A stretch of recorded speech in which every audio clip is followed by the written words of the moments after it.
Continuam as conferências para assinalar os 50 anos do 25 de Abril aqui na Câmara Municipal de Angra do Heroísmo. Hoje começamos de uma forma diferente, com a distribuição de cravos feitos com trabalhos manuais da população sénior do concelho. Foi a vez de Carlos Genes falar sobre o 25 de Abril na Ilha Terceira. Vamos ver.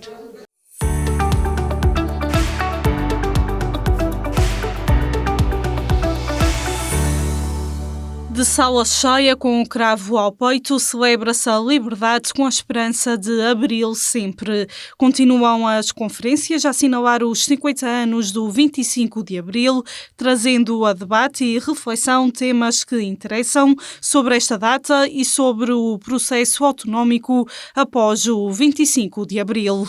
Durante todo o ano 2024, serão várias as iniciativas que têm como responsável pela Comissão Organizadora Carlos Genes, um historiador que hoje fala-nos do período desde o 25 de Abril até às primeiras eleições presidenciais.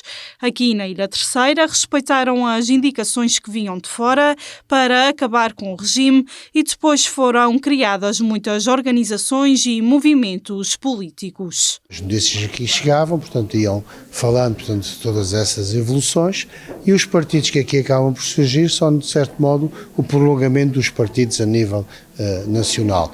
Uns começam mais cedo, outros começam mais tarde, e há sempre muitos contactos entre o centro e a periferia e recebem também orientações políticas, logicamente, do continente para definir, enfim, as suas estratégias políticas de atuação.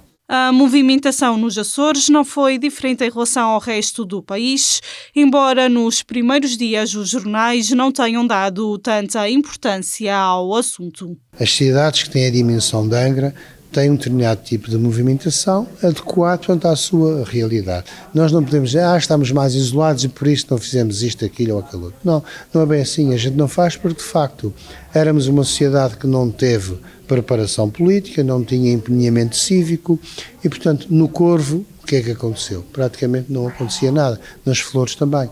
São Miguel é um sítio, portanto, onde havia mais contradições sociais, portanto, era lógico que o movimento fosse mais renhido. Aqui, tendo em conta as nossas características socioeconómicas, também se fizeram, portanto, algumas coisas, tínhamos um contacto permanente, portanto, com o exterior e, de facto, houve alguma movimentação. Agora, nas ilhas mais pequeninas, é quando eu estava, por exemplo, a dizer há pouco, que a FLA era um movimento miquelense e um movimento urbano, porque, de facto, fora de São Miguel e além destas conjunturas que eu falei para a Terceira, o movimento separatista aqui na Terceira era um movimento com uma intenção muito clara, que era lutar contra o comunismo. De tal modo que, quando se dá o 25 de novembro e as coisas começam a clarificar-se no sentido de o Partido Comunista ter perdido a sua influência política, não só no aparelho de Estado, como também junto dos militares, a própria FLA daqui faz uma reunião na Tarraxã e transmite aos seus militantes, não é, que a partir de agora, portanto, atingimos os nossos objetivos, que era caminhar, portanto, para a autonomia, e a partir de agora cada um de vocês vai para os partidos que entender mais adequados, ou seja, não havia de facto aqui um sentimento separatista enraizado. Carlos Genes procurou trazer fotografias e outros registros para esta conferência. Apela a que todos possam reunir informação. Geralmente todos nós temos um cartaz, pequenas coisas, tudo isso serve, porque eu consegui fazer este trabalho precisamente porque houve um grupo de pessoas que teve a consciência de pegar no material que tinha em casa e entregar na biblioteca.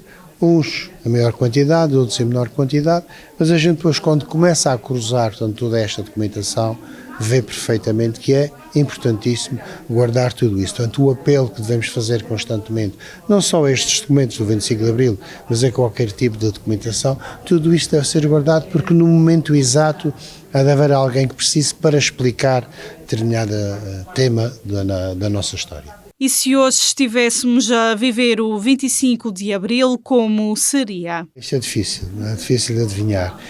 Eu sei que, portanto, eu estaria, na altura estava na tropa, eu estaria no mesmo sítio se tivesse que acontecer o que aconteceu.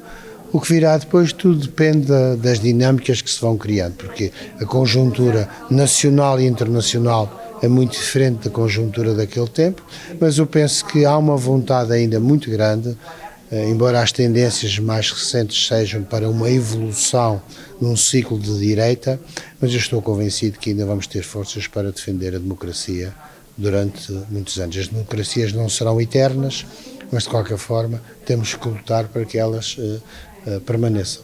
E exemplo disso foi da forma que terminou, com o desenho da sua neta. As novas gerações também estão aqui empenhadas à esperança. Sim, eu acho que sim. E, aliás, quando ela me envia aqui os desenhos, no fundo já é resultado do quê? Das minhas conversas com o pai dela, e portanto é que eu sempre fui transmitindo as minhas vivências, etc. E ele, portanto, no fundo é um cidadão empenhado e provavelmente devem ter discutido e ela de repente aparece-lhe com os 2 escravos para enviar ao avô. Portanto, isso é sinal de que se continuarmos trabalhando junto dos jovens, temos essa possibilidade de eles se convencerem de que a democracia, apesar dos defeitos e dos problemas que existem, e a liberdade são o melhor que a gente pode ter. É com o desenho da sua neta, com apenas 5 anos de idade, que fica o desejo e esperança de continuar a celebrar a liberdade, pelo menos por mais 50 anos.